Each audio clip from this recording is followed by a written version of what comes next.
Hi hello வணக்கம், இது உங்கள் சிவி ஜோன். ஸோ இப்போ பார்த்தீங்கன்னா கார்டன் ஏரியாவில் பயங்கரமாக அழுகுறாங்க நம்ம விஜய் பார்வதி. என்னன்னா விஜய் பார்வதி முன்னாடி இப்போ ஒரு சம்பவம் நடந்துச்சு. எவிக்ஷன், அதாவது வெளியில் போகிறாங்க நம்ம தீபக், மஞ்சரி, பிரியங்கா தேஷ்பாண்டே. அப்போது பிக் பாஸ் வந்துட்டு ஐ லவ் யூ காய்ஸ் அப்படின்னு ஒன்று அவங்க அப்படி கொஞ்சிறாங்க. ரொம்ப தேங்க்யூ பிக் பாஸ், ரொம்ப சந்தோஷம், உங்கள் குரலை கேட்டப்போ எனக்கு ரொம்ப ஹாப்பி ஆகிடுச்சு அப்படி இப்படின்னு. அப்போ தான் எல்லாருக்கும் புரிய வருது இந்த சீசன் 9ல், ஓ பிக் பாஸ்க்கு இவ்வளோ மரியாதை கொடுக்கணுமா, இவ்வளோ விஷயங்கள் இருக்கா, அவரோட குரல் இப்படிலாம் ரசிக்கிறாங்களான்னு. அங்கேருந்து அவர் சொல்கிறார், பிக் பாஸ் கையை நல்லா ஒய்டாக ஓப்பன் பண்ணுங்கள் 3 பேர் அப்படின்னு. அவங்களும் ஓப்பன் பண்ணாங்க, விர்ச்சுவல் ஹக்குன்றார். எப்படி இருக்கும்?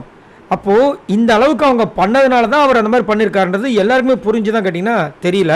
ஆனால் அது விஜய் பார்வதிக்கு புரிஞ்சிருக்கு. உட்காந்து தனியாக அழுகுறாங்க, செம்மையாக அழுகுறாங்க.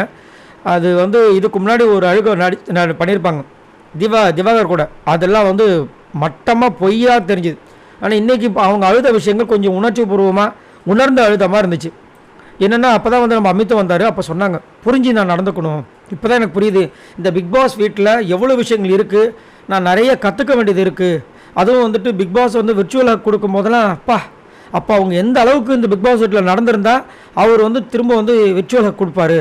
அப்போ நம்ம எந்த அளவுக்கு நான் பண்ணணுன்றதை நான் இப்போ தான் உணர்றேன். செம்ம ஃபீலிங்கு, மேஜிக்கலாக இருந்துச்சு அந்த மூமெண்ட்டு எனக்கு பார்க்கும்போது.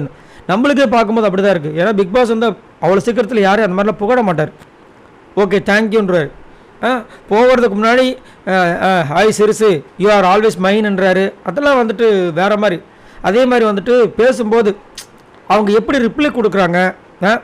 நான் என்னமோ வந்துட்டு இந்த பிக் பாஸ் கிட்ட வந்து வேறு மாதிரி நினச்சேன், ஆனால் எனக்கு இவ்வளோ என்னென்னமோ நடக்குது அப்படின்ற மாதிரிலாம் வந்துட்டு விஜய் பார்வதி அப்படியே எமோஷனலாக என்னென்னமோ பேசி பயங்கரமாக பண்ணாங்க. அதே மாதிரி இன்னொன்று சொல்லிட்டாங்க, இந்த பிக் பாஸ் வீட்டில் ப்ரோ நான் என்னோடய எல்லா வருஷனையும் காமிச்சிட்டேன், இனிமே என்னோடய பெஸ்ட்டை நான் காமிக்க போகிறேன் அப்படின்ற மாதிரி அதிரடியாக ஒரு முடிவு எடுக்கிறாங்க. செம்மையாக இருந்துச்சு. பார்க்கலாம் என்ன நடக்குதுன்னு. ஆனால் பேசணும், ஏன்னா அவங்க நிறைய விஷயங்கள் பேசி நிறைய பேரோட முகத்தை கிழிச்சிருக்காங்க. அது வந்து மாற்றுக்கிறதே கிடையாது. ஆனால் கொஞ்சம் லொடலாம் பேசுவாங்க, கொஞ்சம் ரூடாக பேசுவாங்க, அதை கம்மி பண்ணணும். ஆனால் அதுக்கு ஆப்போசிட்டாக நம்ம ஆள் வந்துட்டாங்க திவ்யா மேடம். பட் பார்க்கலாம் என்ன நடக்குதுன்னு. உங்களோட கருத்துக்களை சொல்லுங்கள். பாய் நண்பர்களே.